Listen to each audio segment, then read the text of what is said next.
আমার বলার যে উদ্দেশ্য, এই আয়াতের উপর সব জায়গায় চুপ থাকা যায় না, সব জায়গায় নরম আচরণ করা যায় না। কিছু জায়গা আছে এখানে আমার নবী, রহমতের নবী ও চূড়ান্ত কঠোর হয়ে দেখাইছে। তুমি আমি কে সেখানে নরম হওয়া? ঘুমাইতে ঘুমাইতে পুড়িয়ে গেল আল্লাহর বান্দা। আহারে বা যাও বাসা, আবার ঘুম দিছে, থাক। মাশাআল্লাহ, কি সুখের জীবন। আমরা শুইয়া ঘন্টায় ঘন্টায় কাটাই, ঘুমাই না।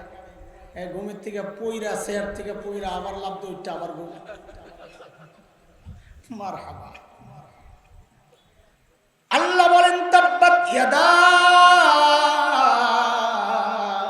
আবি লাহাবিন ওয়া তাব। মনে আছে নি কথা? ধ্বংস অনিবার্য, ধ্বংস হয়েই গেছে। কেমনে হইছে? আবু লাহাব ধ্বংস কেমনে হইছে? বদরের যুদ্ধের ডাক পড়ছে, আবু জাহেল যায়, কয় দোস্ত যাওয়া লাগবে। আবু লাহাব তো ডরে এলাকা ছাড়ে না। মুহাম্মদ কইছে যে ডরে লাগবই, হ্যাঁ জানে। কয় দোস্ত আমি যাব না। কার বলেন কি নেতা না গেলে মানুষ করবো কি? যাই বলো, আমি যাব না। আমি গেলে শেষ, আর ফেরত আসলো। এখন কি করা?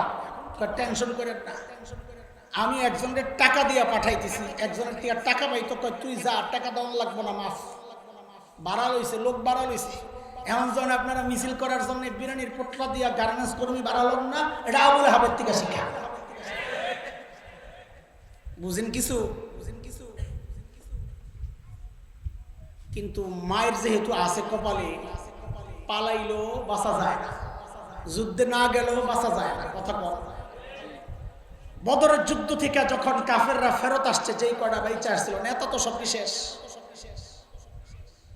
আবু লাহাবের গলার মধ্যে এমন এক ফোড়া হয়েছে, ব্যথায় অস্থির।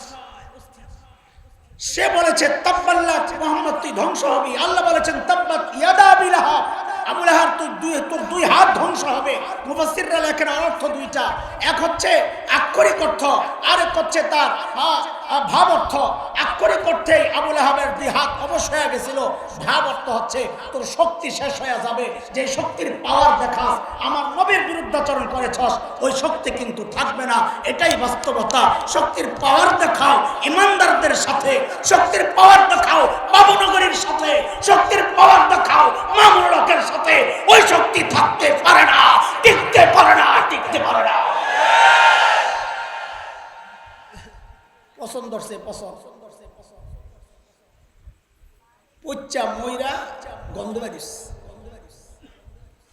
অথচ এই আবু লাহাব পাওয়ার দেখাইতো কি? আমার পোলা পাইন অনেক, আমার যে গার্মেন্টস শ্রমিক আছে 1000, মিছিল করলে ভাড়াই। আপনাকেও ভাষাটাই বলতেছি আর কি, সূরাতুল আগেরটাই। মালের পাওয়ার দেখাইতো, কর্মীর পাওয়ার দেখাইতো। আমাদের ওই যে এক নেতা, বড় নেতা, গলা ভাঙ্গা, পালামুনা ফখরুল সাহেবের বাসায় যায় আছে এখন। উনি বলছিলেন আমাদের নেতা কর্মীরাই যথেষ্ট, বলছিল। আবু লাহাবও ঠিক এই কথাই বলতো। আল্লাহ কয় না, যখন দৌড়ানি খাইবা, মা আগনা আনহু মালুহু ওয়া মা কাসাব, তোর মাল আর তোর কামাই, তোর সন্তান, তোর পাওয়ার তোর বাঁচাইতে পারবে না। কি করছে? যেই সন্তানের বাহাদুরি দেখাইছে, ওই সন্তান এখন ওই লাশ ধরতে আয় না। ইয়া নাফসি ইয়া নাফসি, যার যার জান বাঁচা। যাওয়ার সময় বলে কইও যায় না। বুঝেন কিছু? সন্তানরা কয় রে ধরা যাবে না, যেই গন্ধ বেরিস। তো কি করা? কয় রে, ওই সময় তার হেলিকপ্টার ছিল না, হেলিকপ্টার থাকলে হেলিকপ্টার দিয়ে ওড়াই দিল। তো গোলাম একটা ভাড়া করে আছে, গোলাম, ওই গোলাম রে দিয়া দৌড়ে নিয়ে গর্ত করে পাথর চাপা দিছে। এই যুগে গোলাম নাই, হেলিকপ্টার আছে। এই যুগে হেলিকপ্টার দিয়া উঠাইয়া বাইরে নিয়ে ফালাই দিয়া। বলবি বুঝো না কিছু? আল্লাহ কয় মা না আনহু মালুহু আমার কাছে। অক্ষরে অক্ষরে মিলে যায়। আমি পড়ি আর অবাক হই, হায় খোদা, 1400 বছর আগে নাজিল করছো, এখনো মিলতেছে, কিয়ামত পর্যন্ত মিলতেই থাকবে। এটা কোরআনের সৌন্দর্য, অক্ষরে অক্ষরে মিলতেছে।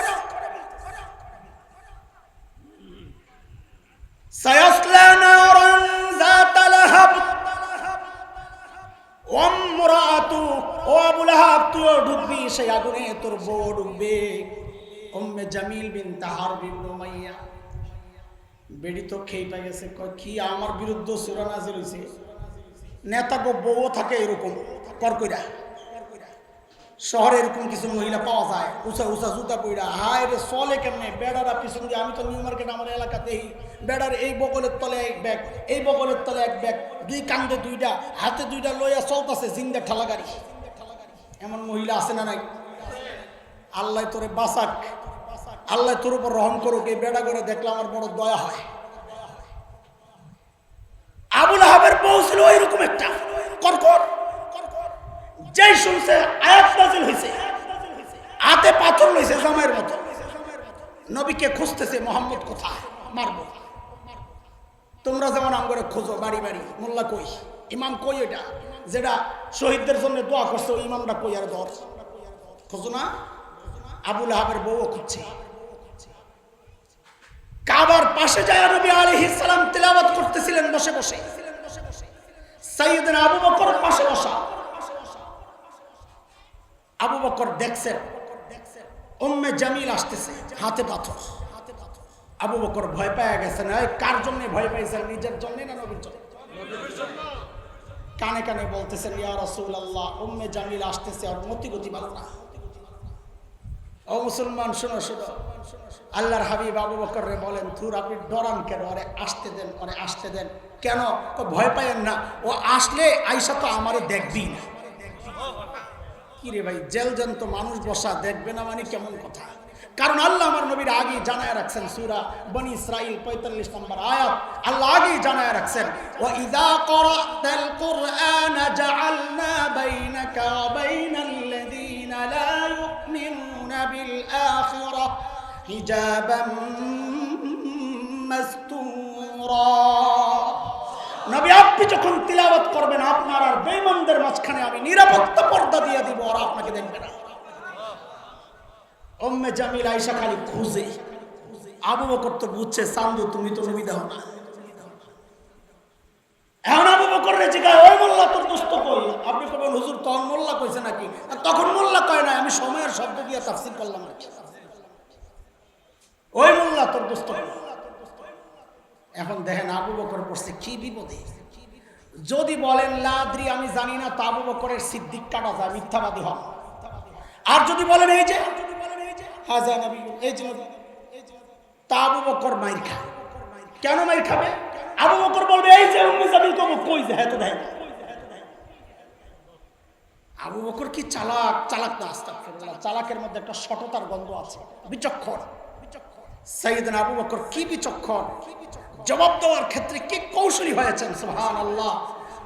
ওই যে হিজরতের সময় যাচ্ছেন নবী, আবু বকর সাথে আমির ইবনে ফুহাইরা, হযরত আবু বকরের আজাদকৃত গোলাম, উম্মে রোমানের আগের সংসার আব্দুল্লাহ, তার সন্তান তুফাইল ইবনে আব্দুল্লাহর গোলাম ছিল আমির ইবনে ফুহাইরা। হযরত আবু বকর কিনে তাকে আজাদ করছিলেন। সে আমির ইবনে ফুহাইরাও সঙ্গী। নবী আর আবু বকর চলছেন মদিনার পথে। মক্কাওয়ালারা ঘোষণা দিছে, যেখানেই পাওয়া যাবে ধৈর্য নিয়ে আসো। 1000 ওট পুরস্কার, 100 ওট পুরস্কার। সবাই খুঁজতেছে, যদি লাইলা যায়। খবর ছড়াইতে ছড়াইতে এমন জায়গায় চলে গেছে যারা নবীও চেনে না, আবু বকরও চেনে না, তাও খুঁজে যদি লাইলা যায়। খুঁজতে খুঁজতে একদল তো পাওয়া গেছে। সামনে আবু বকরের ওট, পেছনে নবীর ওট। কোন রিওয়ায়েতে আসছে কাসওয়া, বুখারীতে আসছে জাদা। আবু বকর সামনে, এরা ধরছে, এই মিয়া খারাপ, চিনে তো না। আবু বকরের ধৈরা জিজ্ঞেস করতেছে, মাম্মাক, তোমার সাথের এই লোককে? এটার পরিচয় পাইলে তো বুঝা দেবো কে কোনটা। আবু বকর কি বিচক্ষণ, যদি বলেন লা আরিফুহু, এই বেটারে আমি চিনি না, তো নিজের সিদ্দিক কাটা যায়। আর যদি বলেন হাজা নবীউনা, তিনি আমাদের নবী, তো নবী কাটা যায়। আবু বকর কি বিচক্ষণ দেখেন, যে জিজ্ঞেস করছেন মাম্মা এই সাথের লোকটাকে, আবু বকর সাথে সাথে জবাব দিয়ে দিয়েছেন, হাজার রাজুল ইয়াহদিনী, এই লোকটা আমারে রাস্তা দেখায়। ওই মগা পাবলিক মনে করছে আবু বকর রাস্তা চিনে না। নবী পেছন থেকে কয়টাই নেই, বামে সোজা, কিন্তু আবু বকরের নিয়ত তো এটা ছিল না। আবু বকরের নিয়ত ছিল আরেকটা, হাদার রাজুল ইয়াহদিনি ইলাল জান্নাহ, এই লোকটা আমার জান্নাতের রাস্তা দেখায়। আবু বকর আহলে ইলম এবং ঈমানওয়ালারা সরল সোজা হয়, বোকা হয় না। আবু বকরের ভাব শিষ্য ওলামারা সরল হয়, বোকা হয় না। তোমরা অনেকে মনে করো মৌলবী বোকা হয় না, সরল সোজা। বোকা তো সে আসমানি আলেম থেকে বঞ্চিত, মাথায় কিচ্ছু নাই। এটা আমার কথা না, আল্লাহর কথা। ইন্না ফি খালকিস সামাওয়াতি ওয়াল আরদি ওয়া ইখতিলাফিল লাইলি ওয়ান নাহার লাআয়াতিন লিউলিল আলবাব। রব চিনে সে, মগজ আছে যার মাথায়, সোজা কথা। হযরত কাসেম নানুতুবি রাহমাতুল্লাহি আলাইহি দারুল দেওবন্দের অন্যতম প্রতিষ্ঠাতা, এদেশের স্বাধীনতার অন্যতম প্রধান পুরুষ, আজাদী আন্দোলনের মহান সিপাহ সালার, আমাদের আধ্যাত্মিক রাহবার। ইংরেজরা আলেমদেরকে ধরে ধরে খালি ফাঁসিতে ঝুলায়, শুয়োরের চামড়ার ভেতরে ঢুকায়া জ্বালায়া দেয়, পোড়ায়া দেয়। সঙ্গীরা আপনজনরা বললেন, ভক্তরা বললেন, হযরত আপনি একটু লুকান। আরে যারাই পায় তারই ঝুলায় আপনি লুকান। কাসেম নানুতুবি লুকায় না, দুর্মিয়া কি লুকান। মানুষ এত অনুরোধ করছে তো যায় লুকাইছে। 3 দিন পরে কয় ভাই আর লুকানো যাইব না। কেন? গারে সাউরে আমার নবী 3 দিনের বেশি লুকায়া ছিলেন না, এই সুন্নত এর বেশি আমি আর কিছু করতে পারি না। লুকানের ক্ষেত্রে আমাদের আকাবিররা সুন্নত ফলো করছে। ফাঁকিতে একটা কথা কয়ালাই, নিজের কারামতি না। আমরা যখন লুকায়া থাকি, গেছিলাম এক বাসায়, আমার এক বোনের বাসায়। বোন ফোন দিয়ে আমার আরেক বোনকে বলতেছে, ভাইয়ের আজকে পেটে একটু সমস্যা, ইফতারিতে কি খাওয়ানো যায়। তা আমার ওই পাশের বোন বলতেছে, আমি দই নিয়ে আসতেছি। আমার নাম ছিল মুহাজির। আমি কইছি ফোনে নাম বলবা মুহাজির ভাই। ওই বোন তার এত কিছু মনে নাই, হাসান ভাই। ফোনে যখন কয় আমাকে তাড়াতাড়ি ইফতার দেখ খাই, আমি যাই, কারণ বন্যা দেখছি আমার 3 দিন শেষ। রাত্রি বাইর হয়ে গেছি ইফতার খাইয়া, আর থাকা যাবে না। কাসেম নানুতুবি মসজিদ, ছাত্তা মসজিদ, দোস্ত আমরা একসাথে ছিলাম দারুলুমে দেওবন্দে। মূল দেওয়ালের পাশের মসজিদ, ছাত্তা মসজিদ। কাসেম নানুতুবি ওখানে আছে। ইংরেজরা টের পায়া পুরা মসজিদ ঘেরাও দিছে। কাসেম নানুতুবি ভিতরে, ইংরেজরা ভিতরে ঢুইকা দেখে এক বেটা লুঙ্গি পরা, গেঞ্জি পরা, মসজিদ ঝাড়ু দেয়। ওইটাই কাসেম নানুতুবি। আমাদের আকাবিররা কত সাদা সিধা জীবন। ইংরেজরা ঢুইকা দেখা মনে করছে এটা তো কাসেম নানুতুবি হইতে পারে না, কারণ ওদের চিন্তা এত বড় আন্দোলনের নেতা, গোটা ভারতের মুসলমান তো বটে, হিন্দুরাও যার কথায় ওঠে বসে, এমন নেতা এত স্বাভাবিক জীবন যাপন হতে পারে না। ওরা মনে করছে পেটটা অন্তত আমাদের দেওয়ানবাগী হুজুরের মতো দেওয়া দরকার। এত বড় নেতা যারা কাসেম নানুতুবিকেই জিজ্ঞেস করতেছে, কাসেম নানুতুবি কাহা হয়। এই কাকে জিজ্ঞেস করছে? কাসেম নানুতুবি কাহা হয়। কি বিপদ! কাসেম নানুতুবি যদি জবাব দেন নেই হো তো ধরা পড়ে, আর যদি বলেন পাতা নেহি, জানি না, তো মিথ্যা হয়। আবু বকরের ওয়ারিস তো, জবাব তো মুখের মধ্যে। যেই জিজ্ঞেস করছে কাসেম নানুতুবি কাহা হয়, হযরত কাসেম নানুতুবি যেখানে দাঁড়ায় ছিলেন ওখান থেকে একটু সামনের দিকে গেছে। এবার বুঝেন আগের জায়গাটা ফাঁকা হয়েছে কিনা। যেখানে ছিলেন এখান থেকে সামনে গেলে আগের জায়গা ফাঁকা হয়েছে কিনা, কথা বলে না। ফাঁকা হয়েছে? আগের জায়গা যেহেতু ফাঁকা হয়েছে, এখন এমন একটা ভাব লইছেন যে বুঝতে একটু কষ্ট হয়েছে। হ্যাঁ কে আবার? ও কাসেম নানুতুবি, ও আচ্ছা, ও তো আমি হাতে, উনি তো একটু আগে এখানে ছিল। কথা তো ঠিকই আছে, একটু আগে এখানে ছিল, হয়তো একটু সামনে যায় দাঁড়াইছে। ইংরেজরা মনে করছে একটু আগে এখানে ছিল, এখন বুঝি পালায় গেছে। কাহারে বল বাসটা ছুটে গেল। উম্মে জামিল যখন জিজ্ঞেস করলেন, হে আবু বকর তোমার দোস্ত কোথায়, মনে আসেনি কথা? হযরত আবু বকর যদি বলেন লা আদরি, আমি জানি না, তাইলে মিথ্যা হয়। আর যদি বলেন এই যে, তো আবু বকর মাইর খায়। হযরত আবু বকর বিচক্ষণ মানুষ, আস্তে করে জবাব দিয়া দিলেন, খুঁজা দেখো। কি বলে ও মাদ্রাসার ছাত্ররা জানে আমরের সিগা জুমলা ইনশাইয়া সিদ কিসবের ইহতিমাল নাই খালি নাহমিরে পড়ছো মিয়া কামে লাগাও প্রশ্নবোধক যে বাক্য হ্যাঁ নিষেধ নির্দেশ এই জাতীয় বাক্যের মধ্যে সত্য মিথ্যা থাকে না করো এর মধ্যে কোনো সত্য মিথ্যা নাই কইরো না এর মধ্যে কোনো সত্য মিথ্যা নাই তুমি কি করেছো এর মধ্যে কোনো সত্য মিথ্যা নাই আবু বকর যখন বলেছেন খুঁজে দেখো উম্মে জামিল মনে করছে আবু বকরও জানে না আমারে খুঁজতে পেতেছে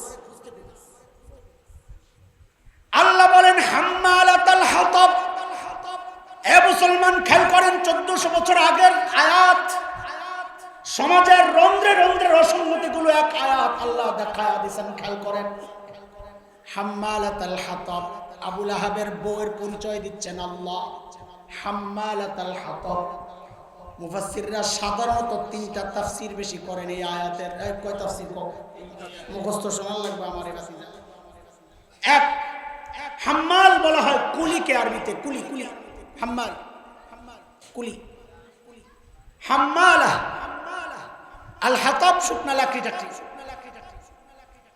হাম্মালাত আল হাতাবের স্বাভাবিক অর্থ হয় শুকনা লাকড়ি মাথায় নিয়ে যে যায় বহনকারী শুকনা লাকড়ি বহনকারী আবু লাহাবের বউকে আল্লাহ এই পরিচয়ে কেন পরিচিত করলেন খেয়াল করেন আবু লাহাবের বউকে আল্লাহ এই পরিচয়ে কেন পরিচিত করলেন মুফাসসিররা বলেন এক নাম্বার 1 আবু লাহাবের বউয়ের একটা কাম ছিল সে কাঁটাওয়ালা লাকড়ি কাঠ গাছের এই ডাল কাঁটাওয়ালা এগুলারে নিয়ে নবীর মসজিদে যাওয়ার রাস্তায় বিছায়া রাখতো যেন যাইতে পারে না দুনিয়ার মানুষ শুনো আবু লাহাবের বউ আসেনি এখন কথা বলে না আবু লাহাবের বউ উম্মে জামিল আসেনি তো সূরা তো রয়ে গেছে এটা হলো কোরআনের বৈশিষ্ট্য আমরা আমাদের পরিভাষায় বলি কোরআনের মাওরিদ খাস নাজিল হয়েছে যেই প্রসঙ্গে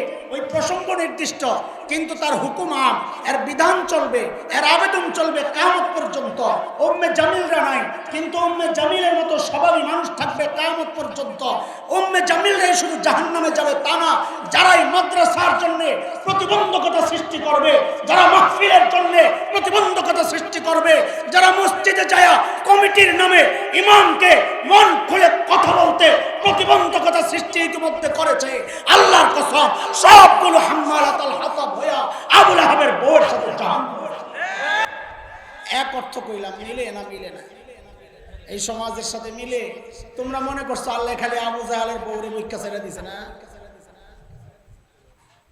2 নাম্বার হাম্মালাতুল হাতাবের অর্থ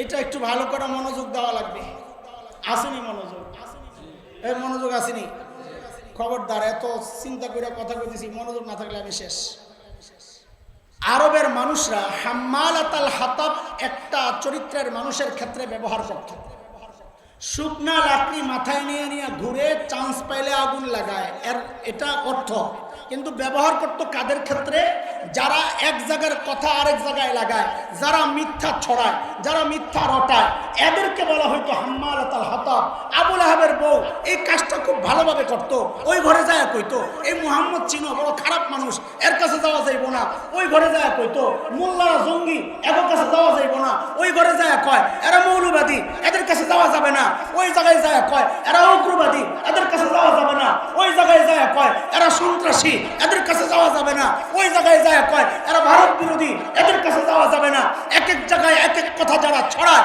এদেরকে বলা হয়েছে কোরআনে হাম্মালাতুল হাতাব আপনারা মনে করেন না এটা শুধু আবু লাহাবের বউ পর্যন্তই শেষ ছিল আজকে যে সমস্ত মিডিয়া কর্মীরা দ্বীনের বিরুদ্ধে তাদের অবস্থান ওই সমস্ত মুন্নি সাহারা আরো যারা আছে যারা মিথ্যা রটাইছে যারা মাওলানা মামুনুল হকের বিরুদ্ধে অপবাদ দিয়ে দিয়া আলেমকে জাতির সামনে খাটো করতে চেয়েছে যারা মাদ্রাসাকে জঙ্গির আস্তানা হিসাবে মানুষের কাছে প্রচার করে করে উম্মতকে মাদ্রাসা থেকে বিচ্ছিন্ন করার চক্রান্ত করেছে যারা আলেমদেরকে বিভিন্ন দুশ্চরিত্রের অভিযোগ দিয়া উম্মত থেকে বিচ্ছিন্ন করার এই অপপ্রয়াস চালাচ্ছে প্রত্যেকটা মিডিয়া কর্মী সবগুলো হাম্মালাতুল হাতাব সবগুলো আবু লাহাবের বউয়ের সাথে জাহান্নামে যাবে কথা বুঝতেছেন আপনারা